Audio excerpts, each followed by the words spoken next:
Hey everyone, welcome to this bonus video. It's August 17th, 2014, and it is Summerslam Sunday. Today, Summerslam took place just a few hours ago. About an hour since the show actually ended. And since I actually was able to watch it with my friends, watch the whole thing, watched it on the WWE Network on the PS4, and that'll be important soon. Well, mainly that we watched it on the network and didn't order the pay-per-view.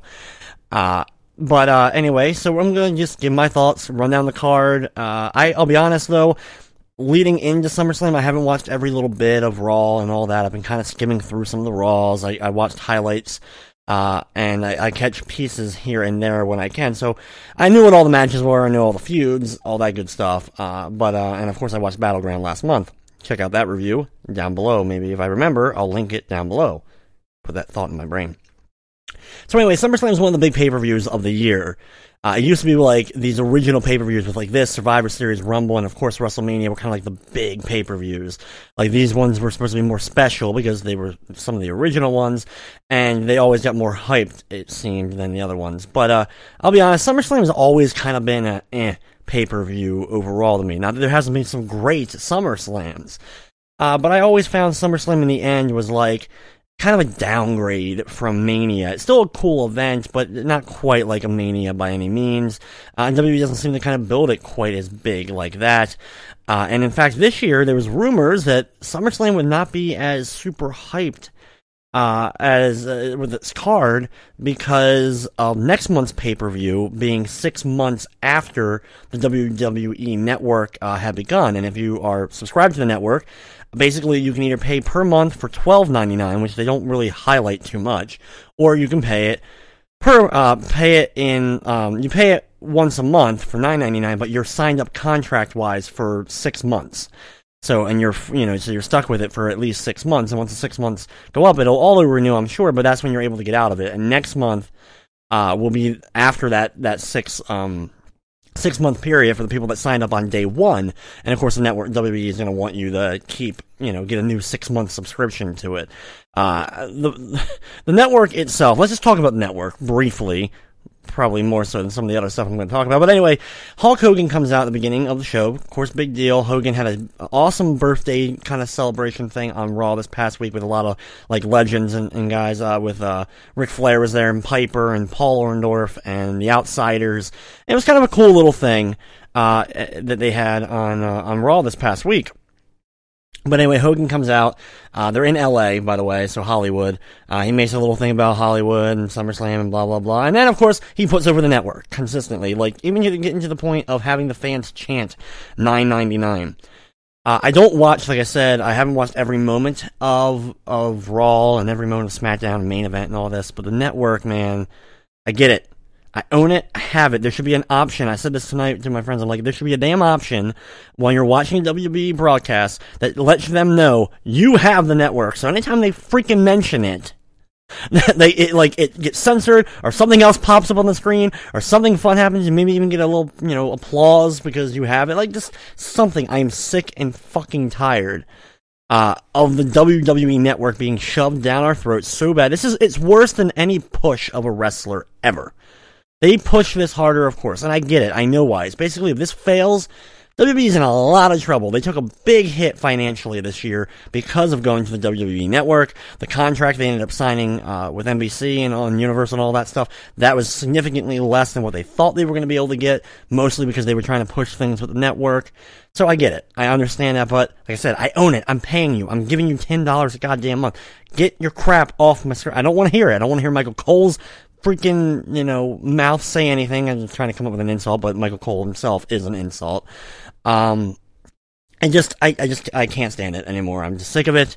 So Hogan comes out and does this. They even have people with $9.99 signs. It's become a meme, for God's sake. Once you've gotten to that point, you need to do something. Tone it down. Just tone it down a little bit. The other thing with the network was this is the first WWE pay-per-view available on the network that's being international. Basically, WWE Network was not available in all countries, and now, a lot of countries it wasn't available, and now it's available in a lot more countries.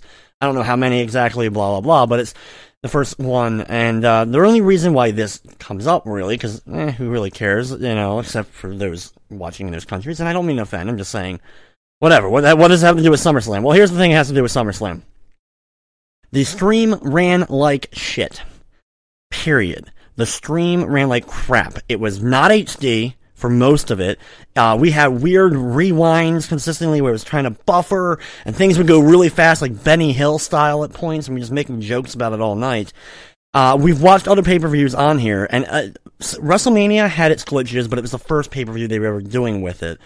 The ones since, at least some of them, the ones I've seen live, which mainly Battlegrounds and Extreme Rules or whatever, I did see those. And they ran fine for the most part. Little hiccups here and there, but, you're not going to be able to get it perfect with a stream. Excuse me. But apparently, and it wasn't just me. People may say, oh, it was your connection or whatever, because mine ran fine. And it may have ran fine for you. But Twitter was blown up. I checked Twitter, mainly just to see if other people were having the issue. I was like, is it my connection? My internet, it seems like it's working good. And, I made sure wired connection, not using the wireless and all this stuff. And yeah, I wasn't the only one. A lot of people were having this issue. So that's something they really, I'm sure, will get worked out, but not a great way to kind of encourage us to renew our 6 months, and not a great way to get all these international people just signed up. They're not probably going to be too happy with this either. I know there was a lot of people angry tweeting. How many people end up, unsubscribing from the network just on this? Who knows? Probably minuscule, but I need to address that. As for the card itself, there was some good stuff booked here. Match-wise, and I was like, these could be potentially good matches. They kicked off on the kickoff show with RVD versus Cesaro, who they pretty much completely not pushed at all, RVD, and Cesaro, who should be being groomed for, at least IC or US title, and slowly working his way up, is buried once again on this, and he's one of the best wrestling talents that WWE has on their roster as far as what he's able to do in ring. He's exciting, he has a diverse and unique moveset. Like a lot of these other young guys that are coming up, WWE should be embracing Cesaro. They keep saying that, oh, we're keeping him, but we're going to push him soon, or he's being something, and that's fine. And if it happens in the long run, fantastic. To me, it just seems dumb to be wasting the talent the way they're currently wasting it. Especially considering the main event level, guys, not a whole lot of them. Really, there isn't. There's not a whole lot of huge main eventers right now in WWE. There's only 4 or 5.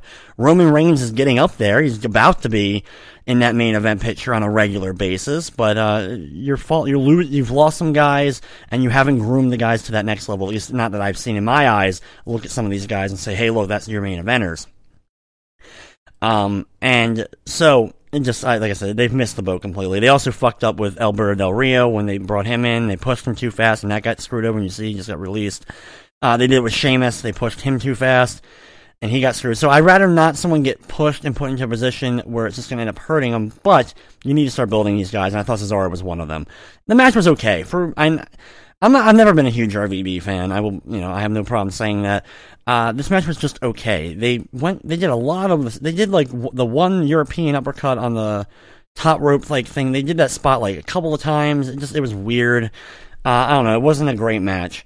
And in the end, RVD ends up winning, which I'm just I don't get it. Why Cesaro get buried again? RVD hasn't won a match on TV. Every time I watch RVD wrestle since he came back recently, I don't think he's won a match. I've never seen him win. So, I know he's won some stuff, but it's every time I see him, he doesn't win. At least not on Raws, or pay-per-view. So, okay. That was on the pre-show, then the Hogan thing, and then the first match of the night was Miz Dolph Ziggler. Very good match, in my opinion, between these guys. Ziggler, of course, can work. Everyone loves Ziggler. Kind of one of those internet community fan favorites that everyone wants to see as the main eventer. I've had my leeriness on saying, should Dolph Ziggler be a main eventer? I'm not saying Dolph Ziggler isn't a talent, because he's fantastic in the ring. He has good promo work. He's charismatic. He carries himself well. I haven't seen him get that spark to push him into a full-time main event position. At least from what I've seen. And there's been so many ups and downs, with Ziggler. It seems like they're going to do something with him, and then they bring him back. And I'm not a fan of that. It's either, if a guy's going to be built up, he's built up. You don't send him back down. Once you send him back down, it's done. It's over. Unless you do something massive to change him, you completely change a gimmick.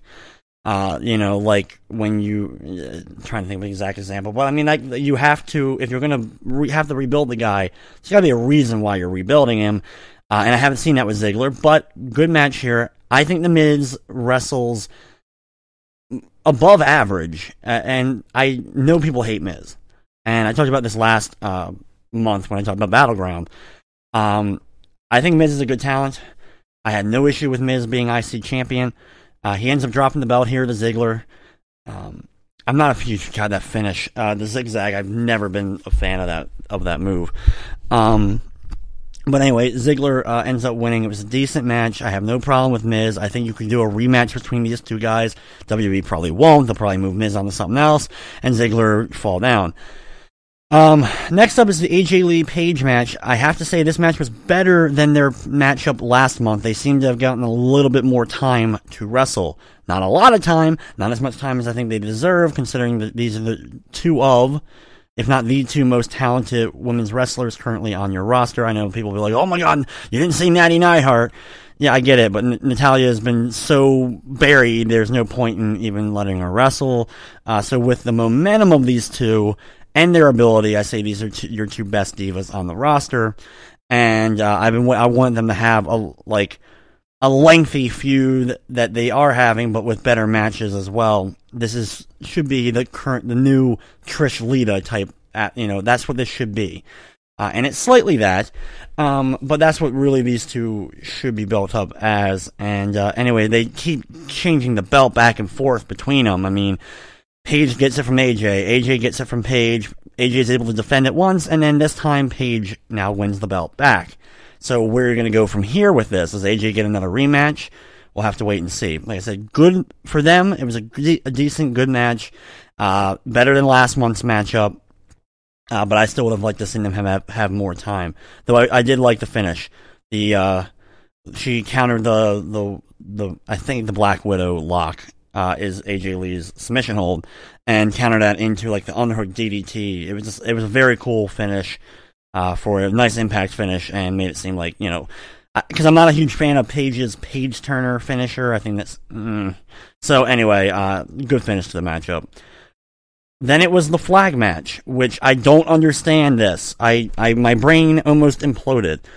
A flag match is supposed to be where you have the flag on the corners, on poles.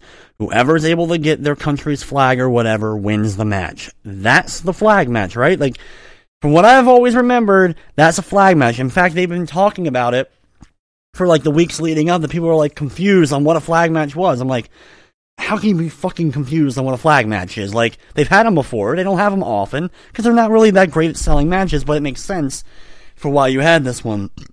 Why you had this one here.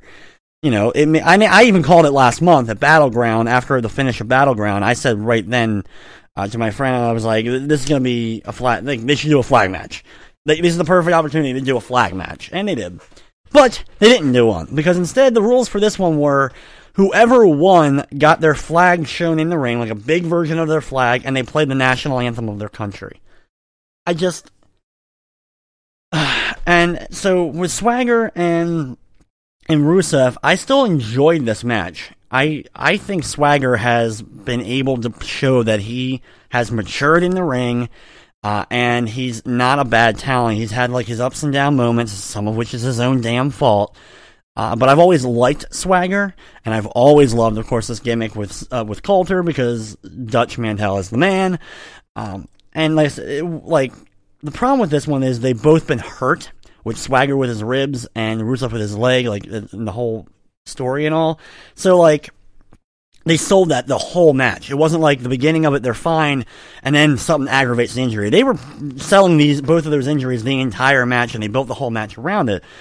Which, makes sense, but I think it limited parts of the match. In the end, Rusev ends up going over, they play the national anthem, whatever. But I enjoyed this. I don't think it was a bad match. It's going to kind of be like middle of the road thing. Rusev looks strong coming out of it, being injured and still being able to win the matchup. I want to see what they're going to do next. We'll have to wait and see what's going to happen. What's next for Rusev? Then it was the lumberjack match between Dean Ambrose and Seth Rollins, and I hated the fact that this match was going to be a lumberjack match.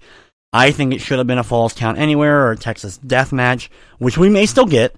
And if it happens, if next month the Fall Count Anywhere matchup, you heard it here first, or maybe some other personality internet said it, but that's what I'm expecting to see is a Falls Count Anywhere match, or they better, like, come on, you got to do that, or at least, like I said, like a no DQ or a Texas Death Match is where I would go with this.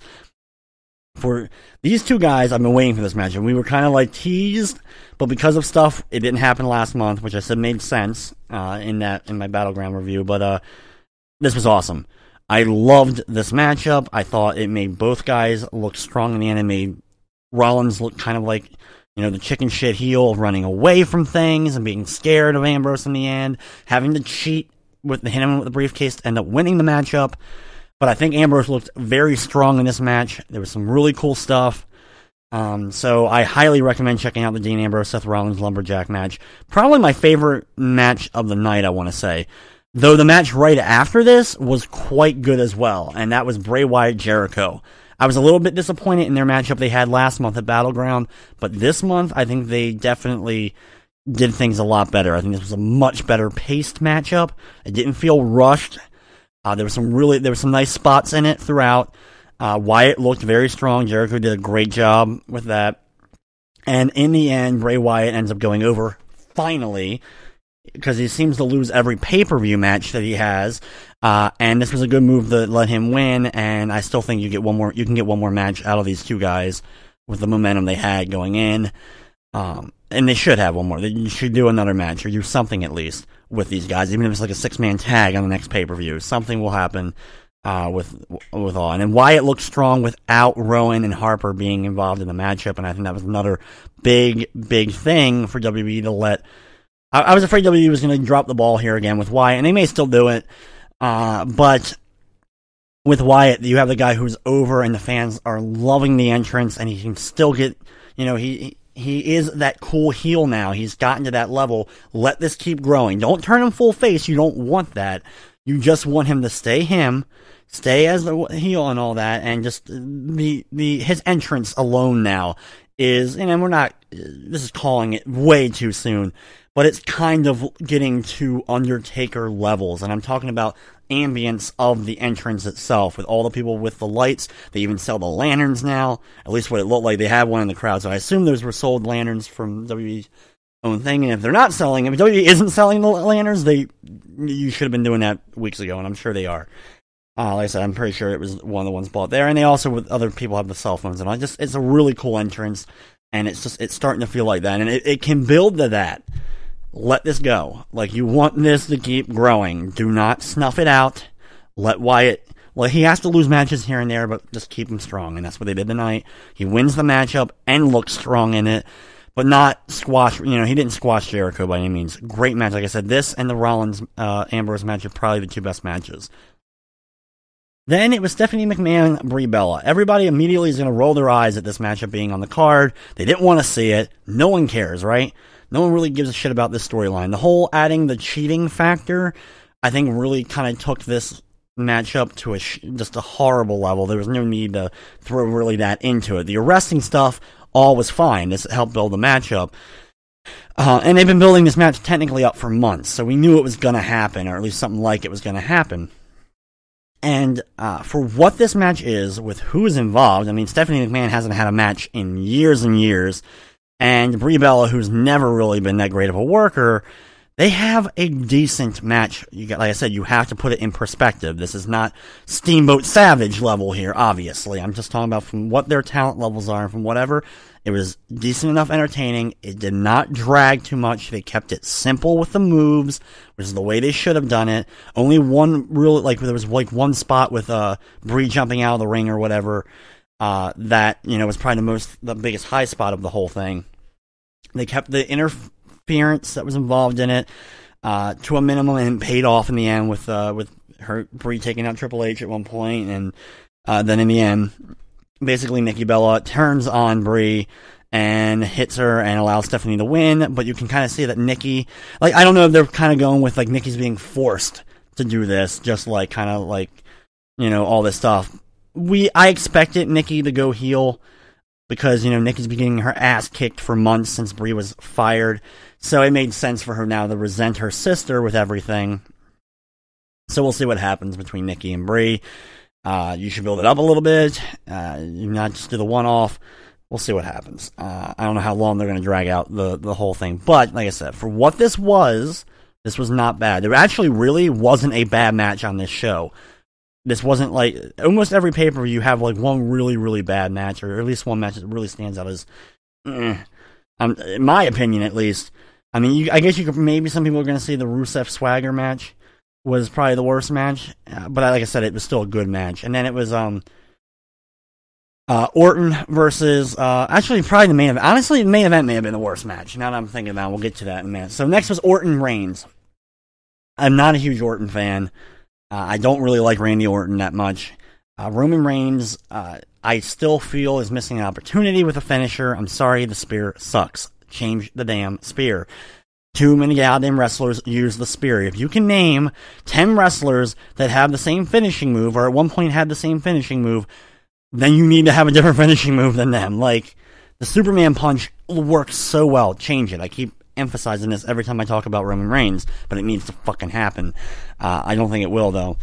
Reigns and Orton have a good match. It's a good match, with some, you know, it's some back and forth action. There's some really nice spots there. Orton's, scoop slam, the really quick slam he does was very nice. Superman punch Reigns did in the match.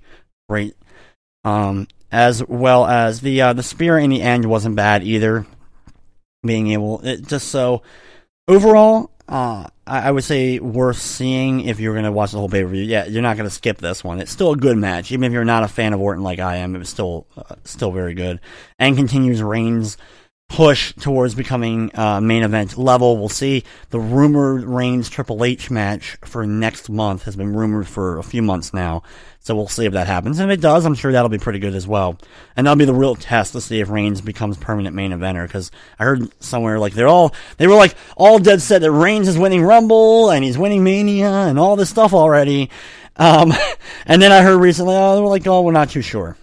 Like, well, you shouldn't announce your plans, or rumors shouldn't start going for what you have months and months down the road already. When that happens, things may change and may need to change.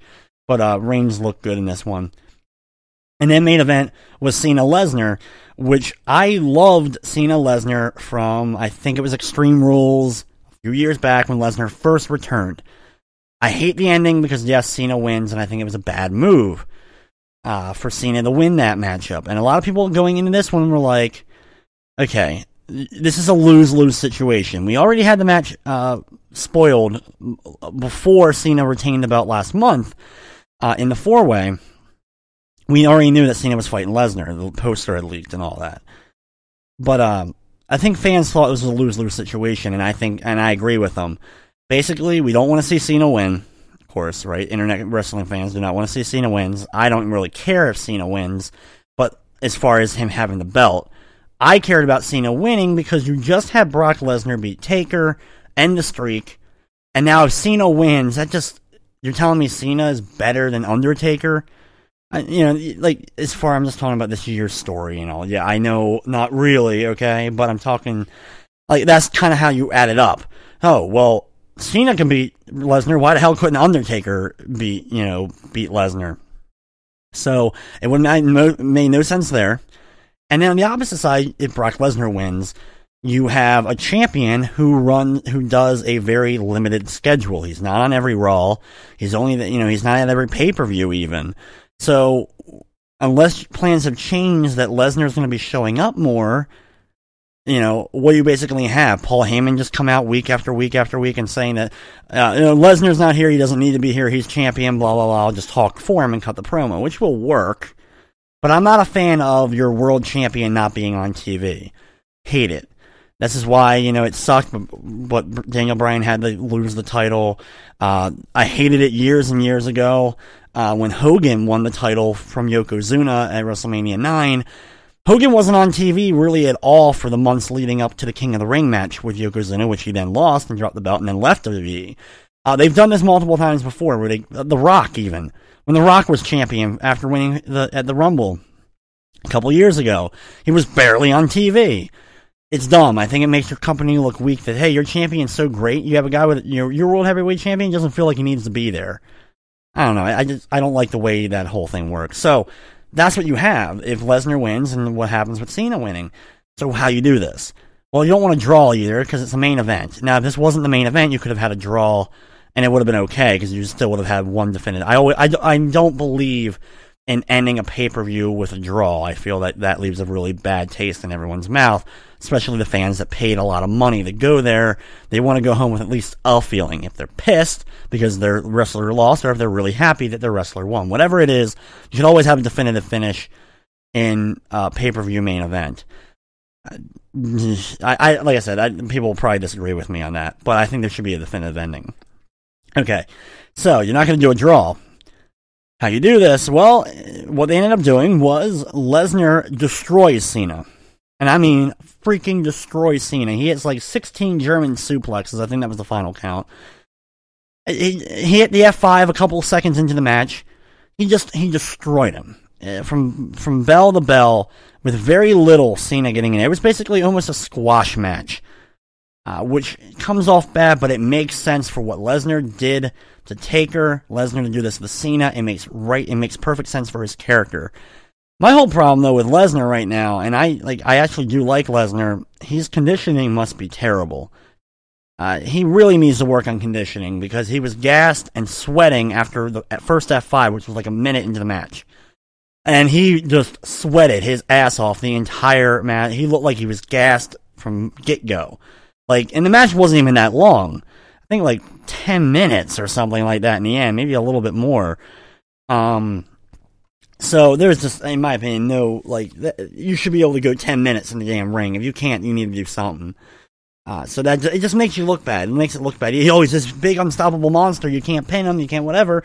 But he looks like he's about to have a heart attack 2 seconds later. It just, Either way, like I said, Lesnar just beats the living crap out of him. And hits another F5, pins him, wins the heavyweight championship. So now you have Lesnar as your champion. The only thing is, he beat Taker, he destroyed John Cena. Who beats Lesnar? Logically, who would beat Lesnar if you were thinking about this from a logical standpoint? Yeah, I know it's wrestling, but still. How do you justify anybody being able to beat Brock Lesnar at this point? So we're going to have to wait and see what WWE decides to do. I don't know what their plans are for next month.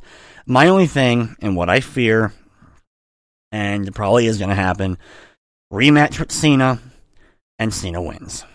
In which case, I think you miss an opportunity to build potentially a new star, or potentially do something other than lull, Cena wins.